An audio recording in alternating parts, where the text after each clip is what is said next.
오늘 우리에게 주시는 하나님 말씀은 신명기 9장 1절에서 12절입니다. 이스라엘아 들으라, 내가 오늘 요단을 건너 너보다 강대한 나라들로 들어가서 그것을 차지하리니 그 성읍들은 크고 성벽은 하늘에 닿았으며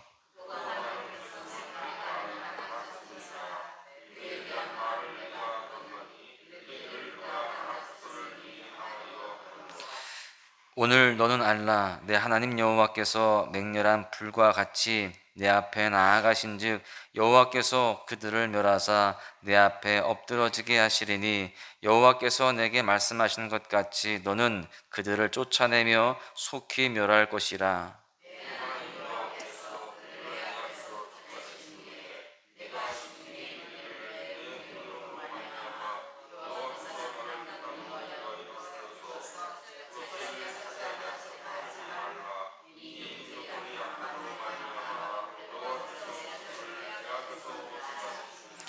내가 가서 그 땅을 차지함은 내 공의로 말미암음도 아니요 내 마음이 정직함으로 말미암음도 아니요 이 민족들이 악함으로 말미암아 내 하나님 여호와께서 그들을 내 앞에서 쫓아내심이라.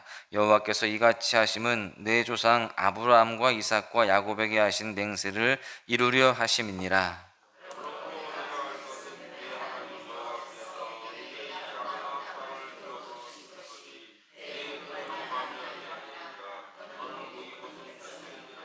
너는 광야에서 내 하나님 여호와를 경노하게 하던 일을 잊지 말고 기억하라.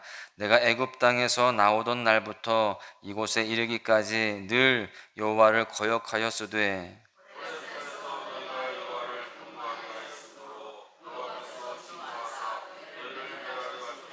그때에 내가 돌판들 곧 여호와께서 너희와 세우신 언약의 돌판들을 받으려고 산에 올라가서 40주 40야를 산에 머물며 떡도 먹지 아니하고 물도 마시지 아니하였더니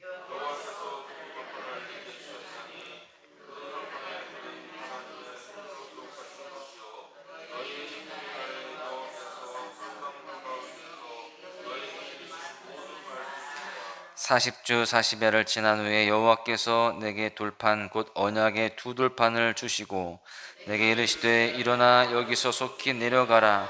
내가 애굽에서 인도하여 낸 내 백성이 스스로 부패하여 내가 그들에게 명령한 돌을 속히 떠나 자기를 위하여 우상을 부어 만들었느니라. 아멘.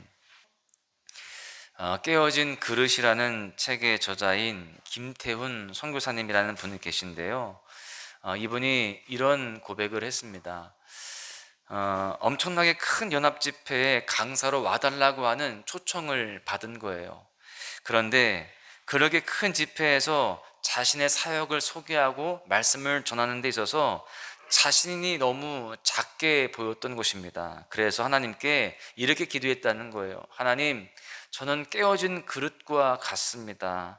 하나님께서 쓰시지도 못하는 그런 존재에 불과합니다. 그래서 저는 자신이 없습니다. 그렇게 하나님 앞에 고백을 했을 때 하나님이 이렇게 답을 주셨다는 겁니다. 너의 깨어짐 때문에 내가 너를 택했단다.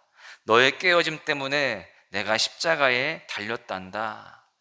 여러분, 그렇습니다. 우리의 인생은 깨어진 그릇과 같습니다. 우리는 하나님이 사용하시기에 부족함이 너무나 많은 인생이에요.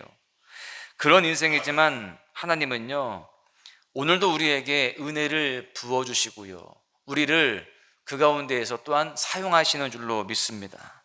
여러분, 그것이 우리에게 주신 큰 은혜입니다. 그것을 아는 것이 신앙이고 또한 그것에 대해서 감사하는 것이 또한 그에 합당한 모습의 삶인 줄로 믿습니다. 그런데 우리가 신앙생활을 하다 보면 하나님의 은혜를 잊어버리고요, 또 나의 행위를 자랑할 때가 생기게 되는 것입니다. 오늘 말씀을 통해서 하나님의 은혜를 기억하고 다시 한번 하나님의 은혜를 깨닫는 그런 은혜가 있기를 간절히 소망합니다. 이스라엘 백성들은요, 요단강을 건너기 전에 모세로부터 지금 말씀을 듣고 있습니다. 지금 모세는 죽음을 앞두고서 마지막 유언과도 같은 아주 귀한 그런 말씀들을 선포하고 있어요. 모세는 이제 이스라엘 백성들이 들어가서 정착해야 할 땅과 그 땅의 백성들에 대한 그런 정보를 알려주는 거예요. 그들이 어떤 존재인지, 그 땅이 어떤 땅인지를 알려주는데요. 본문 1절과 2절에 보십시오. 이스라엘아 들으라. 내가 오늘 요단을 건너 너보다 강대한 나라들로 들어가서 그것을 차지하리니 그 성읍들은 크고 성벽은 하늘에 닿았으며 크고 많은 백성은 내가 아는 아낙 자손이라. 그에 대한 말을 내가 들었나니 이르기를 누가 아낙 자손을 능히 당하리요 하거니와. 이 말씀해 보니까요, 성읍들은 크고 성벽은 하늘에 닿았다, 이렇게 말씀합니다. 이스라엘 백성들이 들어가서 정복해야 할 성들은 실제로 매우 높았습니다. 당시 가나안의 성은 높이가 9에서 15m에 이르게 되었다는 겁니다. 그리고 그 견고한 성벽들은 두께가요 4에서 5m에 이를 정도로 견고한 성이었습니다. 성벽은 하늘에 닿았다, 이 표현이 결코 과장된 것이 아니다라는 겁니다. 이것만 봐도 가나안의 성들을 정복하는 것이 쉽지 않은데, 그곳을 지키고 있는 사람들 역시 이스라엘 백성들이 상대하기에는 너무나도 부담스러운 족속들이었습니다. 이스라엘 백성들이 정복해야 할 족속은요 아낙 자손이었어요. 이 아낙 자손은 네피림의 후손이라고도 불렀는데요, 민수기 13장 33절에 보시면 거기서 네피림 후손인 아낙 자손의 거인들을 보았나니 우리는 스스로 보기에도 메뚜기 같으니 그들이 보기에도 그와 같았을 것이니라. 이스라엘 백성들이 가나안 땅에 정탐꾼을 보내게 되죠. 가데스 바네아에서 정탐꾼을 보냈을 때 그 12명의 정탐꾼 중에 10명이 지금 이 아낙 자손을 소개할 때에 네피림의 후손과 같다, 그렇게 소개를 합니다. 그리고 그들은 거인이라는 겁니다. 여러분, 성경을 보시면 네피림을 소개할 때에 용사라는 말을 씁니다. 성경에서 용사라는 단어는요 전쟁에 능한 막강한 전투력을 가진 존재들을 이야기하는 거예요. 그래서 골리앗에 대해서 이야기할 때도 용사라는 표현을 동일하게 쓰는 것입니다. 여러분, 그렇습니다. 전쟁과 싸움에 특화되어 있었던 종족이 바로 아낙 자손이었다라는 겁니다. 이스라엘이 이들을 이긴다는 것은, 또 그 성벽을 넘어서 차지한다는 것은 불가능한 일이었어요. 그래서 본문에서도요 모세가 이렇게 이야기하죠. 누가 아낙 자손을 능히 당하리요? 당할 수 없다는 것입니다. 인간적인 관점으로 봤을 때는요 가나안 땅의 성읍들과 아낙 자손을 물리치는 것은 불가능한 일이었습니다. 여러분, 모세 역시 이스라엘 백성들의 힘으로는 불가능한 일임을 알았습니다. 여러분, 그런데 이제 곧 전쟁을 앞둔 이 이스라엘 백성들에게 왜 이런 이야기를 할까요? 너희들은 이길 수가 없어. 괜히 힘 빠지는 말 아닐까요? 이렇게 이야기하는 것은 자신을 바로 알아야 되었기 때문에 그렇습니다. 자신의 힘으로는, 이스라엘 백성들의 그 힘으로는 가나안 땅을 정복할 수 없다는 겁니다. 모세가 그런 이스라엘 백성들에게 알려준 해답이 있습니다. 너희들은 이길 수가 없어. 어떻게 능히 이기리요? 불가능하다는 이야기를 하면서 그 해답을 제시하는데 3절을 보십시오. 오늘 너는 알라. 내 하나님 여호와께서 맹렬한 불과 같이 내 앞에 나아가신즉 여호와께서 그들을 멸하사 내 앞에 엎드러지게 하시리니 여호와께서 내게 말씀하시는 것 같이 너는 그들을 쫓아내며 속히 멸할 것이라. 너희들의 힘은 이길 수 없지만 하나님께서 먼저 앞서 행하시면서 너희들에게 승리를 주실 것이다. 그들이 속히 멸절할 것이다. 이렇게 이야기를 해주는 것입니다. 맹렬한 불과 같이 그들을 멸하시겠다는 것인데, 여러분, 너는 그들을 쫓아내며 속히 멸할 것이라 하나님께서 함께 해주시니까요 이렇게 불가능한 일들이 가능케 되어진다라는 것을 말씀하고 있는 겁니다. 실제로 가나안 정복 정된 때 하나님께서 이스라엘 백성들보다 앞서서 싸워주셨습니다. 그 말씀이 실제가 되었어요. 여리고성은 어떤 공성전을 통해서 그 성을 차지한 것이 아닙니다. 난공불락의 그 성 앞에서 여러분 하루에 그 한 바퀴씩 7일을 돌았습니다. 마지막 날 7바퀴를 돌았을 때에 그 성이 무너지게 되었잖아요. 그뿐만이 아니라 아모리 사람과의 전투 중에는요, 여호수아가 선포했을 때 태양과 달이 멈추는 기적을 경험하기도 하였습니다. 이처럼 하나님께서 이스라엘 백성들보다 앞서 행하심으로 가나안 땅을 이스라엘 백성들에게 허락하셨던 것입니다. 모세는 이스라엘 백성들에게 이렇게 하나님의 능력으로 승리할 것에 대해서 말씀하고 있어요. 너희들의 힘이 아니라 하나님의 능력으로 앞서 행하시는 그 하나님의 은혜로 말미암아 그 땅을 차지할 것이고 또 승리할 것이다, 이렇게 이야기를 하는데, 동시에 이스라엘 백성들에게 주의해야 할 것에 대해서 당부도 합니다. 4절에 보시면 내 하나님 여호와께서 그들을 내 앞에서 쫓아내신 후에 내가 심중에 이르기를 내 공의로움으로 말미암아 여호와께서 나를 이 땅으로 인도하여 들여서 그것을 차지하게 하셨다 하지 말라. 이 민족들이 악함으로 말미암아 여호와께서 그들을 내 앞에서 쫓아내심이니라. 이스라엘 백성들 그 스스로가 자기의 의로운 어떤 그런 삶을 통하여서 그렇게 은혜를 받았다라고 자랑하지 말라는 것입니다. 스스로가 의로운 백성이라고 그렇게 자부하지 말라는 거예요.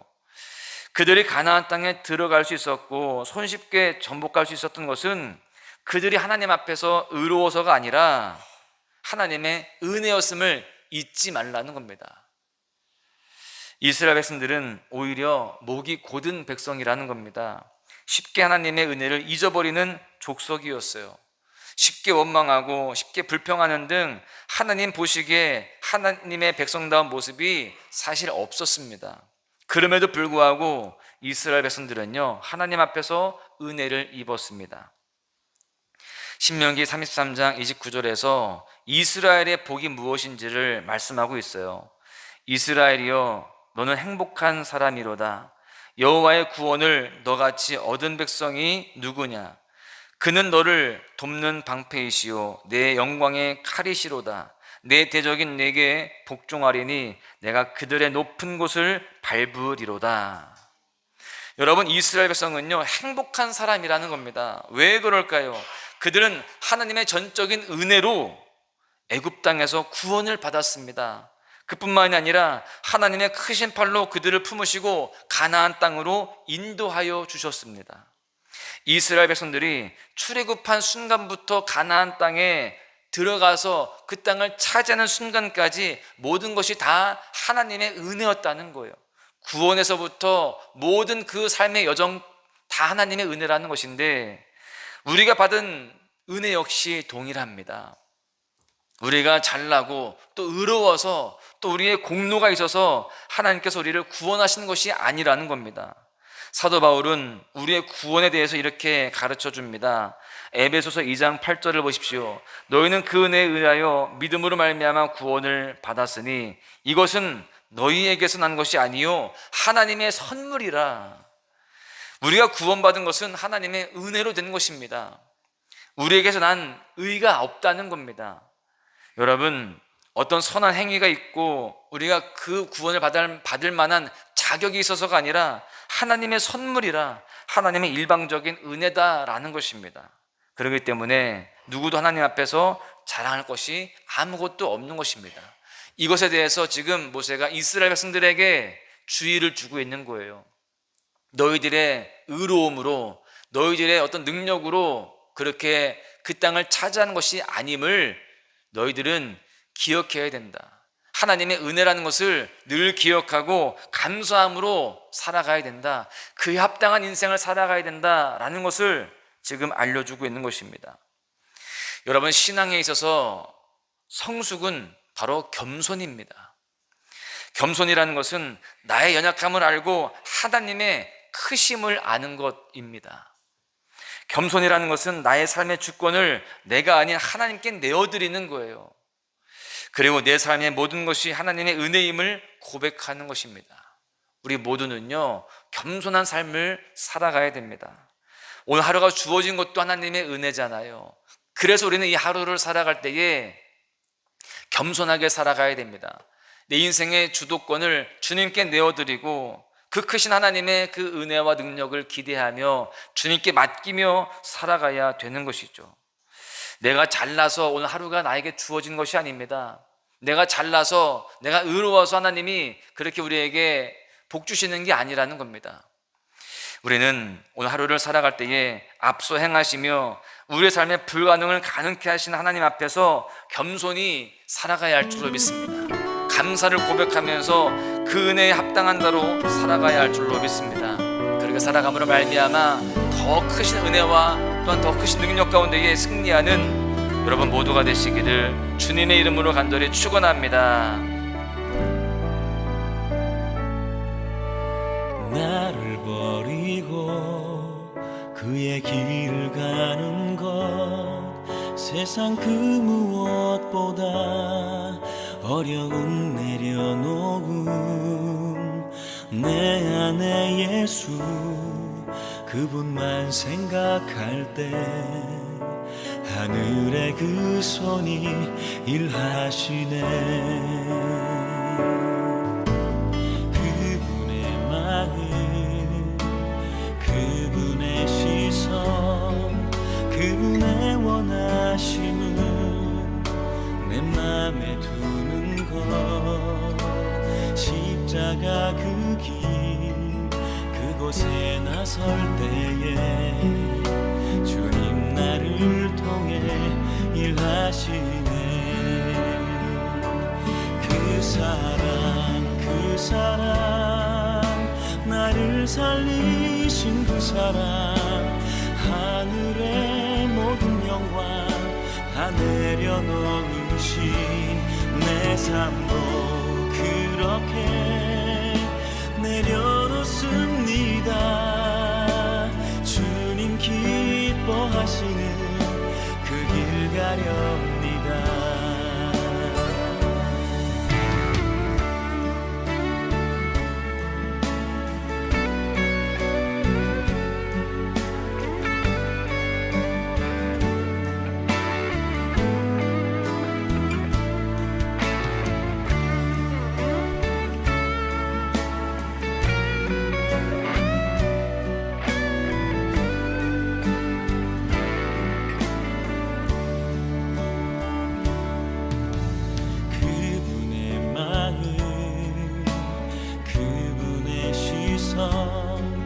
그분의 원하심을 내 맘에 두는 것 십자가 그 길 그곳에 나설 때에 주님 나를 통해 일하시네.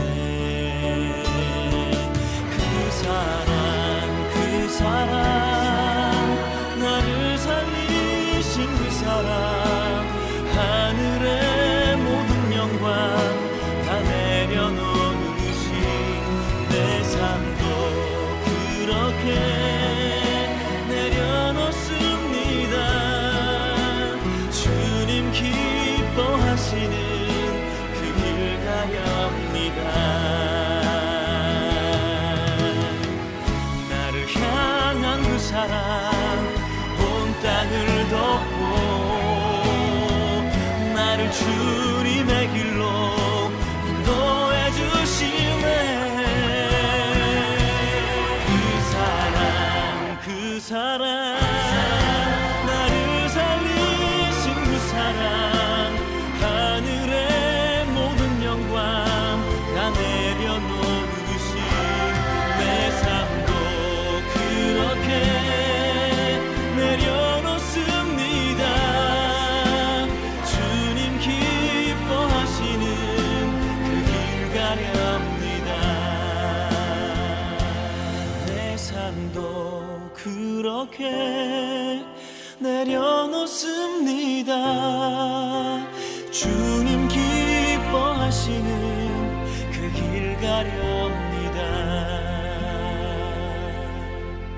주님 기뻐하시는